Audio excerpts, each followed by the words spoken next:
Time is a finite resource. Time, money, and energy.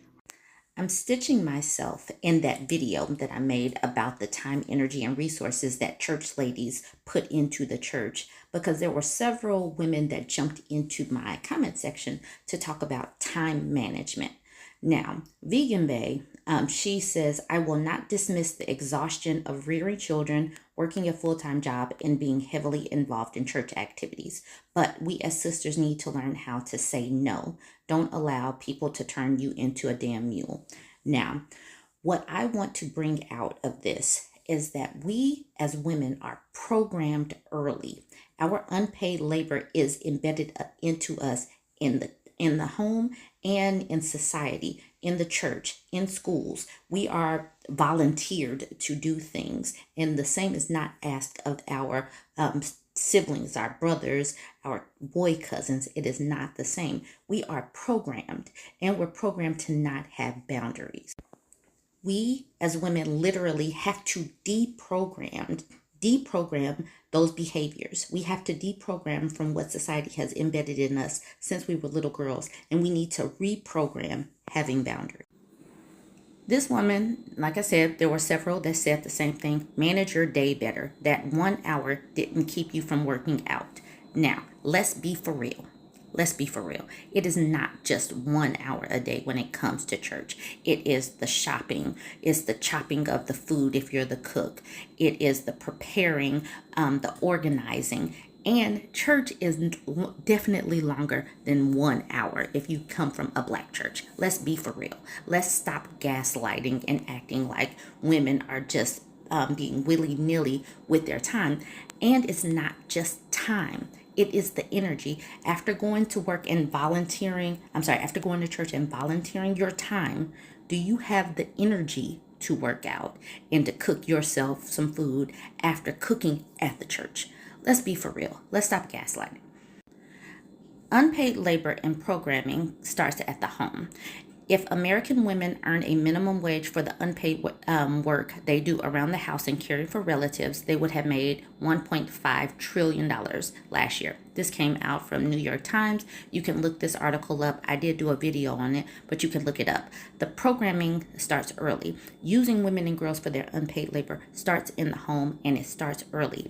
It takes a deprogramming and a reprogramming of boundaries.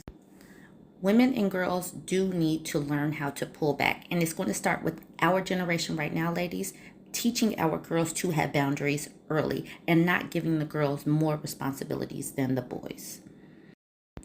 I talked about churches, but there are other organizations that would crumble if women and girls stopped giving their time, energy, and resources without the expectation of anything from the males or in return as far as money.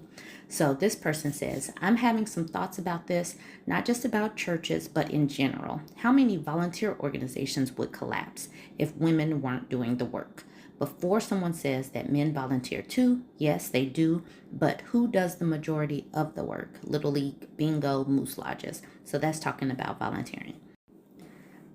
And in a separate comment, Raquel says, yes, I say this all the time, not just in church environment. A huge part of America's speedy decline is that just in 1 to 2 generations, we've lost a giant unpaid workforce of women, all races, whose sole focus was charity and bettering the community. If you look back 100 years, there were tons of women's leagues and groups who were doing so many things, especially for children.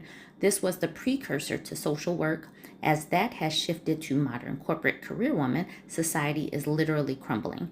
There is no one protecting and fighting for communities anymore at the home and neighborhood level. It's a sad state of affairs when society doesn't value or support women's work, and we wonder why kids are in crisis.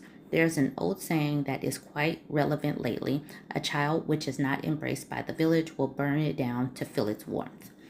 I bring this out because women have always worked, but there has been a shift because when women are clearly saying we are not being valued, we're not being paid for our work, while men get to be the leaders and get all the praise and all the glory and the money, and women are like, nah.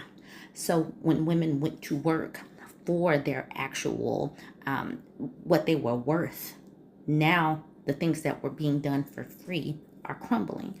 And even the women's work that was paid, like nursing, teaching, daycare, secretarial, that kind of thing, women are leaving it because it is valuable, but we're not paid how we should be paid.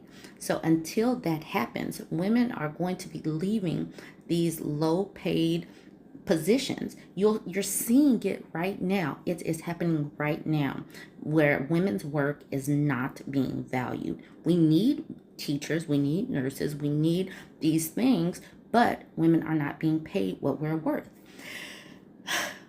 Volunteering is going out the window. Pay women. Women, put up some boundaries.